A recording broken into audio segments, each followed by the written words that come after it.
The Locked On Podcast Network presents the College Sports Big 3 in 30. The three biggest stories in college sports. From our local experts at the Locked On Podcast Network. We bring you the real story, why it matters, what's next, who wins the big game, and more, all in 30 minutes. The College Sports Big 3 in 30 starts now with the biggest story in college sports. Brutal game. What a brutal game to watch as the Auburn Tigers fall to the Texas A&M Aggies. This whole product that was on display tonight can only be described as brutal, hard to watch. The overall flow of the game was dictated by Texas A&M, which plays a very tough to watch style of basketball. It wins, but we say this every time Buzz Williams plays Bruce Pearl, and I don't know. I mean, it's just I don't think it matters. I don't think it hurts Auburn's chances with anything, but goodness gracious, that was tough to watch. It was a weird game to watch, just a weird feeling because it was kind of like a tweener. You know, I don't know. I mean, I don't care what sport Auburn's playing or what the circumstances are. You're wanting Auburn to win every game, so you don't concede anything. But as you're watching this game, you're almost kind of relaxed and chill because you're like, there's so much, everything that Auburn wants to accomplish is right there still. And just by getting step one is winning Saturday. Okay. Sure.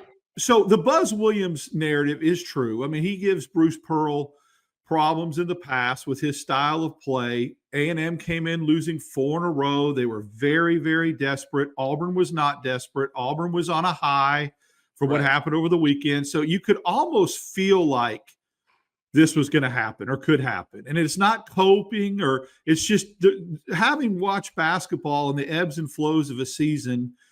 You know, there's going to be one of these games. It's just you're going to have one. And in this circumstance, it was the perfect storm. I think Auburn is like 4-7 or 4-8. Their last 12 against A&M. They haven't won a lot at the Reed Center. I think they've only won 3 times. So, look, bottom line is you win Saturday and you sweep your rival. You set a record for SEC wins by a program, and you set a win for quad one wins in college basketball. So everything is right there. And you pretty much, I think, lock up the number 1 seed overall if you win Saturday. So do you want to lose? No. But perspective, okay? Perspective is big picture. Auburn has 3 losses all year. 3. That is amazing to do over how many games they've played and with this schedule. So you know it's going to happen. And 2 SEC losses, 1 at home, 1 on the road. In this league this year, it's almost virtually impossible to even get that kind of record. Yeah, I'm not really concerned with the loss. I am concerned with how I think some of these leaders didn't really look like they were leading tonight. And I'm talking specifically about Janai Broome. I mean, this is a guy that, he may have, I think he lost National Player of the Year tonight. I have a hard time seeing that going into the games tonight. Cooper Flagg was the favorite. I can't imagine that'll be the case, or I can't imagine that changing moving forward. I think Janai Broome probably lost the National Player of the Year race to Cooper tonight. And that's a shame. That's absolutely a shame.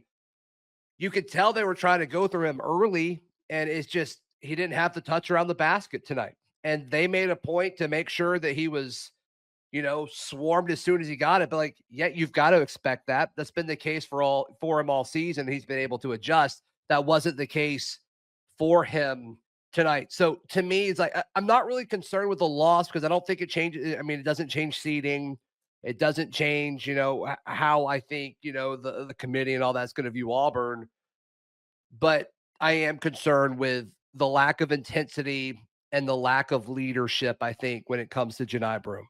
Yes, there are some things that in a loss, let me go back to the Player of the Year thing. Yeah, it would have been nice, but maybe in the long run, it benefits Auburn if Broome plays with a chip on his shoulder and doesn't win that award. Okay, when he gets into the tournament. Who knows? You know, maybe he's like, you know what? And so I don't really care about that award. Really, I don't. It's pointless. Number two. Okay, sure. It's nice for exposure for Auburn. It'd be nice for Broome, but I think what Auburn wants to accomplish as a team, it's a whole different subset. But yes, it'd be nice. It's like a Heisman Trophy winner thing. It is. It's good recognition for the school, for the program. I mean, not that Bruce needs help with recruiting at this point, but it does give you another arrow in the quiver. I mean, if you don't lose another game, it doesn't matter, right? That's right. A much better arrow to use, but. You know, they're going to need to get a center in the portal. You know, maybe it makes it a little bit easier if you do that, but sure. And I think, too, you can look at some things that are some concerns that you now really have to address, and you can really get players' attention when you lose and put the rebounding. Now, Texas A&M, we knew is an elite rebounding team, okay? My goodness. Should you get out rebounded by 12 or 13? Is there an effort issue with that or a technique thing? That's a problem. I don't like the fact that – Can I read you some stats? Can I read you some stats? Do you mind? So what if I had told you Auburn is going to shoot 50% from the floor, Texas A&M is going to shoot 43% from the floor, Auburn's going to shoot 41% from three, A&M's going to shoot 36% from three, Auburn's going to shoot 87% from the free throw line, A&M is going to shoot 72%. I mean, all of these stats dramatically in Auburn's favor. Auburn had 25 rebounds. Texas A&M had 41.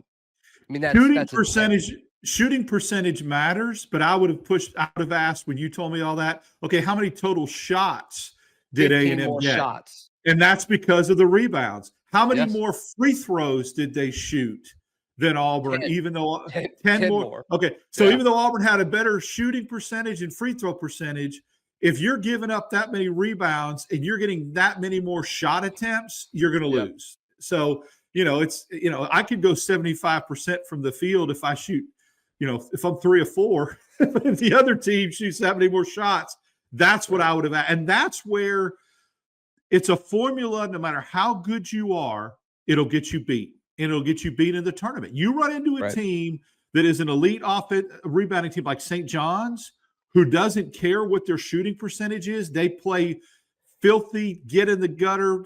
They can play really, really ugly and beat you because of rebounding and all. So that's where you look at that. You go, okay. Now, all that being said, I don't like making excuses because other teams have made excuses when Auburn's beaten them. I think this game really signifies too how important Denver Jones is to this team. And it's not just his 14 points that probably would have made a difference tonight. It's how he would have defended Wade Taylor, I think, who really, totally. That helps. 16 points, 5 of 15 from the floor. I mean, he is not an efficient scorer, but when you get so many rebounds and you just get more shots than the other team, it adds up, like you said. So, it's weird. I've seen a lot of folks in the live chat kind of like criticize the defense, and I mean, sure, but like I think A&M took contested shots. It's just they didn't get rebounds, which does that fall under defense? I mean, I guess so. A&M's ability to get offensive rebounds tonight was brutal. They had so many. I don't have it in front of me, but just look at the second chance points, Zach. That tells the story. That's one stat that if every other stat line is equal in a college basketball game, you want to guess of their 83 points? You want to guess how many were second chance for A&M? I'm going to say they were in the upper 20s. 29. Nailed it. Dude, that is Auburn had 11 for what that's worth. Okay, so really in a college basketball team, in a college basketball game, the average is like 15. They got 14 more above average second chance points. I mean, these are the things, the metrics you can point to if you're Stephen Pearl and Bergamot, all those guys, and go, look, guys, this is why we got beat. This is what you cannot give up that many second chance points. So there is an absolute formula. And, we can talk about officiating and all that kind of stuff. I think, Auburn obviously in the first half was getting a favorable whistle, I felt like. Mm-hmm. In the second half, they didn't. I think Broome again and Chad Baker-Mazara were getting killed, and then the total amount of fouls in the second half. But at the end of the day, they went to the free throw line that many more times. They had so many more shot opportunities, second chance points. Yeah. It's going to get you beat. It's going to get you beat. The Bucks beat the Mavericks in Big D just a few days ago and look to finish the job at home. The Bucks played last night against the Hawks and won. They are 9.5-point favorites right now. New FanDuel customers can get $150 in bonus bets. If your first $5 bet wins, just visit FanDuel.com to join today. That's FanDuel.com for your shot at $150 in bonus bets. Make every moment more with FanDuel, the official sports betting partner of the NBA. Saquon Barkley became the highest paid running back in NFL history on Tuesday. So the Philadelphia Eagles just made Saquon Barkley the highest paid running back in NFL history, agreeing to a 2-year contract extension worth over $41 million, $20 a year annually, over $20 million a year, $36 million guaranteed. What an insane time to be an Eagles fan. A year ago today, you would have said there's never a chance Howie Roseman would ever pay a running back anything that's worth over a 1-year minimum contract, and now he makes a running back the highest paid player at his position ever. But it's a really cool story, and again, it's proof that just ecstatic you watching this BYU basketball team doing what it's doing. Monumental run here, 7-game win streak heading into senior night. They're going to need some extra R&R. Now, the team did stay overnight in Ames due to inclement weather in terms of trying to travel out and fly home overnight. So they'll travel back today. There's some people who actually believe that's in their best interest as athletes. The NBA is looking more into this in terms of, do you travel right after a game or do you stay overnight and sleep? And the trend seems to be more staying overnight and then traveling the next day seems to be better or more optimal for athlete recovery. So BYU's got to get these guys recovered quickly because senior day is coming. University of Utah coming to Provo for senior day. BYU played an extra 10 minutes of a hard-fought game.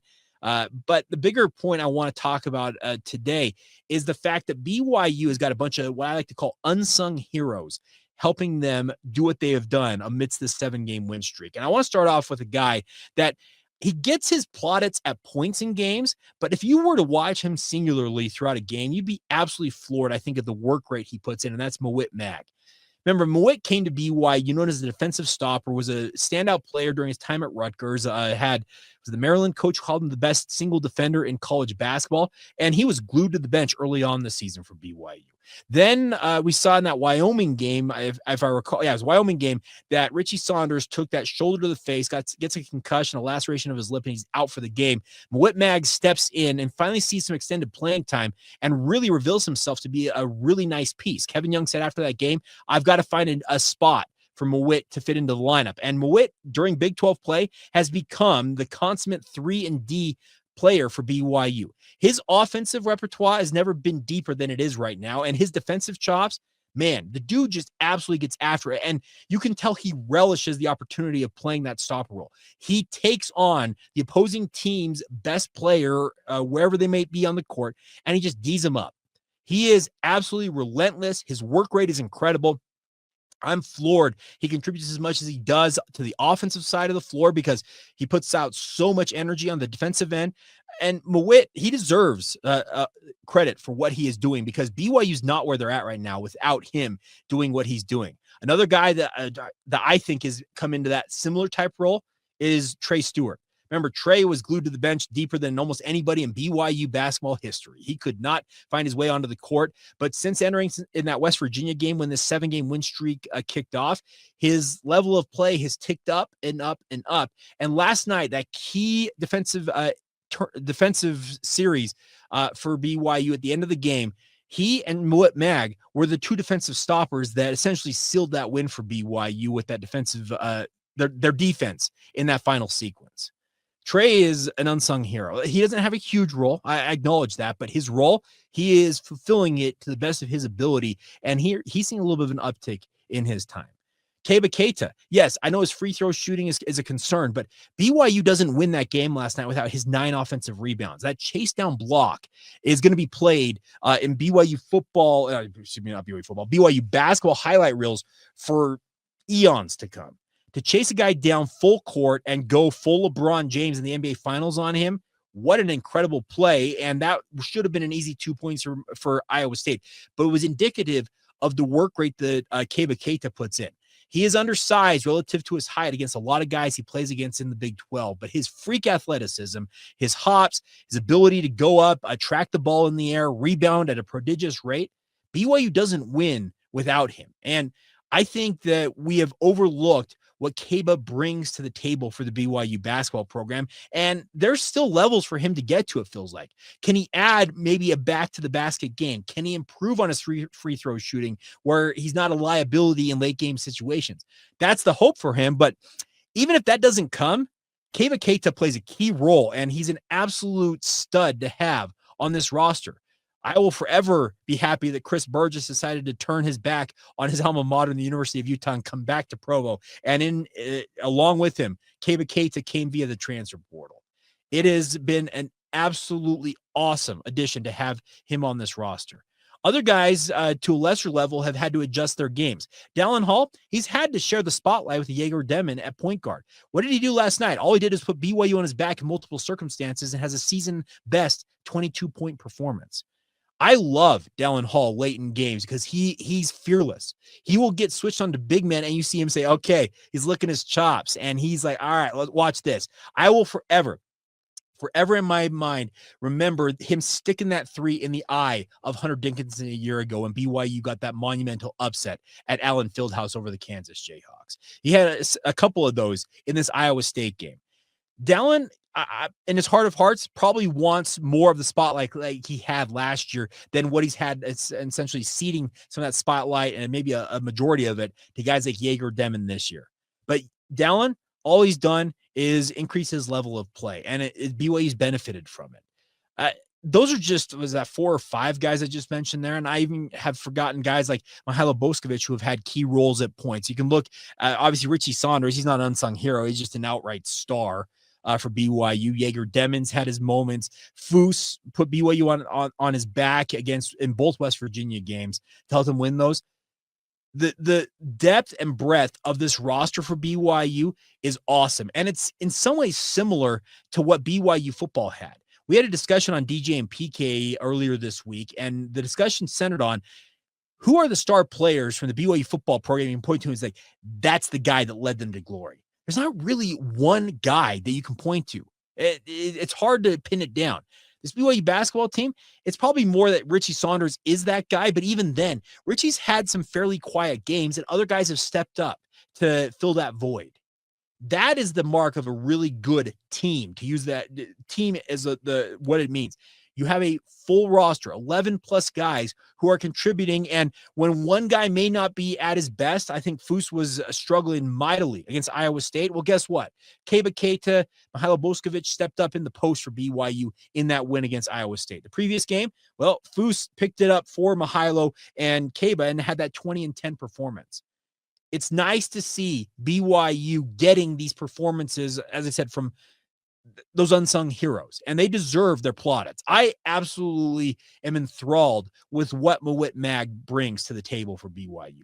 What a pickup he was in retrospect, because once again, they don't get to where they're at without him, but he's just one of 11 guys here who have been critical cogs in leading BYU to glory this season. It's been a really, really fun ride, and I, for one, I'm not ready for it to end anytime soon. I hope they make a run in the NCAA tournament. I'd love to see them make the Sweet 16, the Elite 8, heaven forbid, finally make it to a Final Four. That may be wishful thinking because, once again, they won with 29 turnovers last night, but I think this is a team that understands that the sum total of the parts is making up for having just one stud player. Remember the Jimmer Fredette era for BYU? Jimmer was BYU on that team, but he couldn't have done it without guys like a Jackson Emery alongside him and some of the other key pieces around him, Brandon Davies and the like. This year's team, it's not as star heavy. It doesn't have Richie Saunders going for 50 plus like Jimmer did at points. He scores 30 plus. That's great. But BYU is a better overall team cohesively, I think, just in terms of the contributions across the roster, how balanced it is, than maybe even that Jimmer Fredette team. And I'm not trying to denigrate the legacy of Jimmer because that was one of a kind to watch him do what he did back in 2009, 2010, that era. But it's been incredible to watch this rise of this BYU basketball team. And it's due in no small part to the vast contributions from across that roster. And Kevin Young, he deserves to take a bit of that credit as well for finding the right mix of roles for guys and understanding there's times to let guys go and there's other times to pull that leash in a little bit tighter and maybe tighten that rotation at points in games. It's never an exact science, but Kevin Young, he has proven to have a really, really deft touch to helping BYU do what they have done so far this year. Bucks beat the Mavericks in Big D just a few days ago and look to finish the job at home. The Bucks played last night against the Hawks and won. They are 9.5-point favorites right now. New FanDuel customers can get $150 in bonus bets.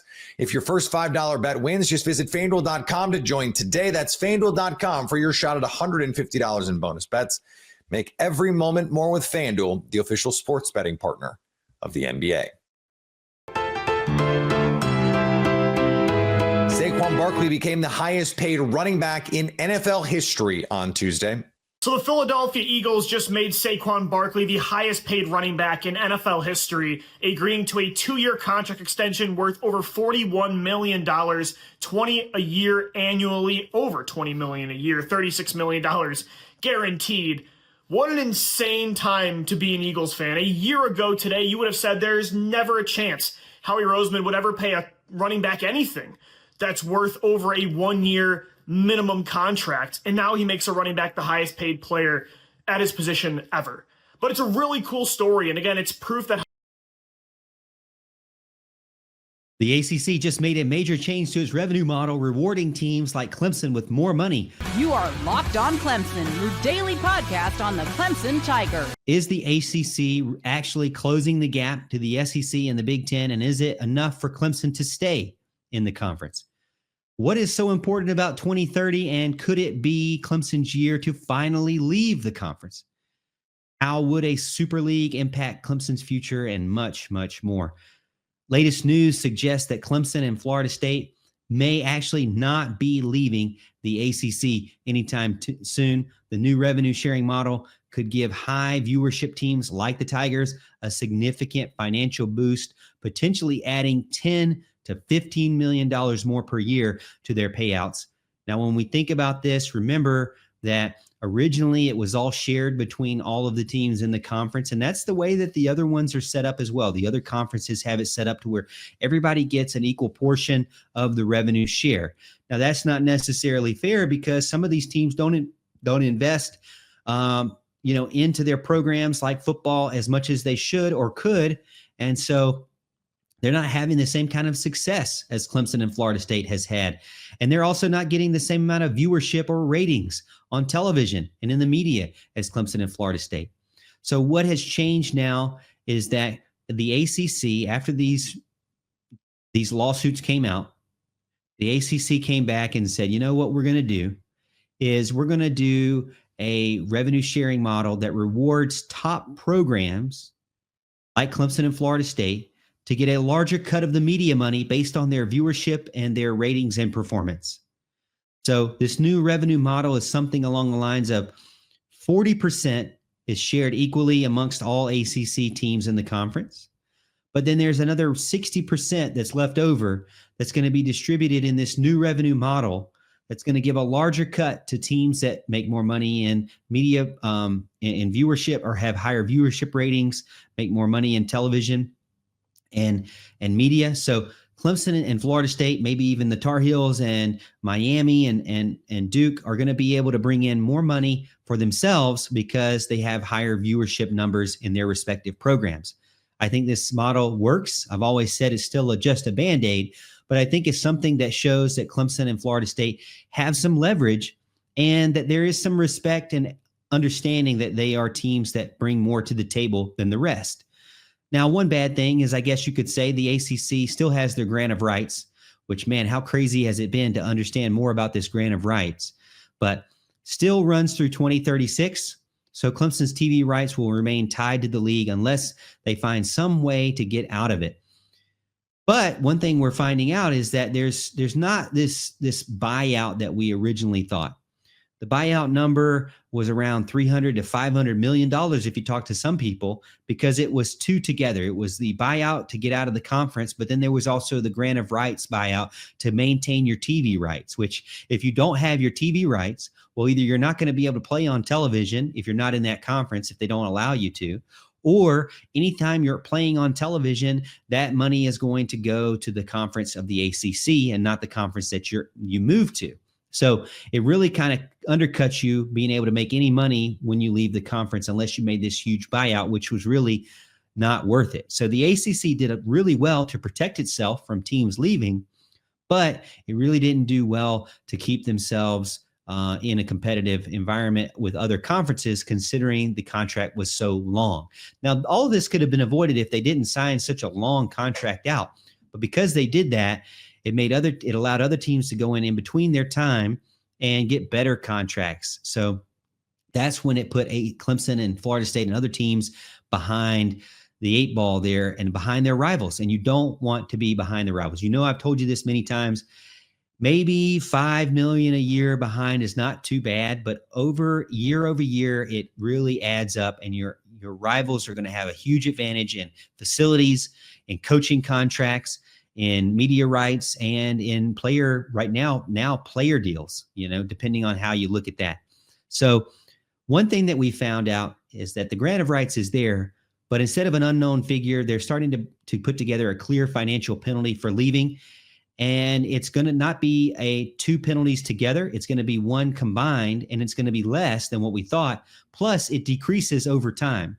So you're looking at maybe a $200 million buyout now that's going to be good for your TV rights and to get out of the conference.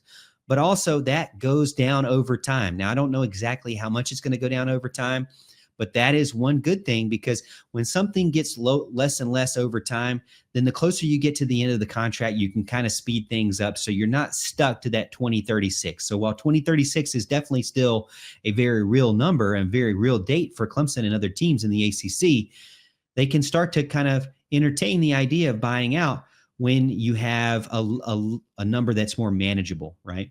And the number could be more manageable too, because the financial boost that they're going to get from this adjusted revenue sharing model is going to be great. Clemson's going to be able to see 10 to 15 to 20, maybe even $50 million more than they thought they were going to get in the past if everything was shared equally. Still, in many ways, trailing the SEC and the Big Ten, but much better than before. So the gap, while it could still be there or may still be there, it's not going to be as high or as large as you once had to deal with. So you can kind of be okay with waiting maybe, say, 5 more years. 2030 is a big date, and we'll get into this a little more, but 2030 is a big date because it's a year for realignment for many other conferences as well. Major TV deals are going to be expiring around this time, and the college football playoff could be wanting to expand even further. We know that they're already talking about 2026, but I could see them talking about it in 2030 as these TV deals are coming up, and they're going to be looking at expanding, because it's not just about, hey, what we did in the past that demands more money, but also it's about, hey, we're going to bring more teams to the table, like Clemson and Florida State, for example, and we're going to be able to demand more money in our TV rights deals because of that. So one good thing out of all of this, and the one takeaway that I want you to think of, is that Clemson forced ACC's hand. They made them change to a revenue sharing model that allowed the better teams that had better revenue, but had better viewership and better ratings to benefit financially more than other teams. And I think that this is the best way to run a conference. Honestly, the ACC finally did something that made the most sense. Now, while the money and the main contract is still not as high as the others, so it doesn't seem as good on the outside, I think in the short term, it's the right thing to do. And maybe even in the long term, it'll be the way that all of them are set up.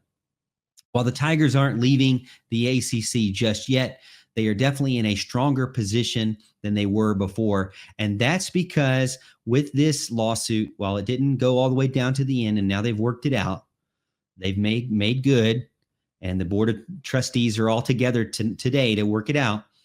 They forced the ACC to publicly acknowledge that Clemson is a top dog in the conference, and they have value that can demand change. And that is key, not only for Clemson, but that's key for Clemson in the ACC, and that's key for Clemson in future negotiations down the road with other conferences.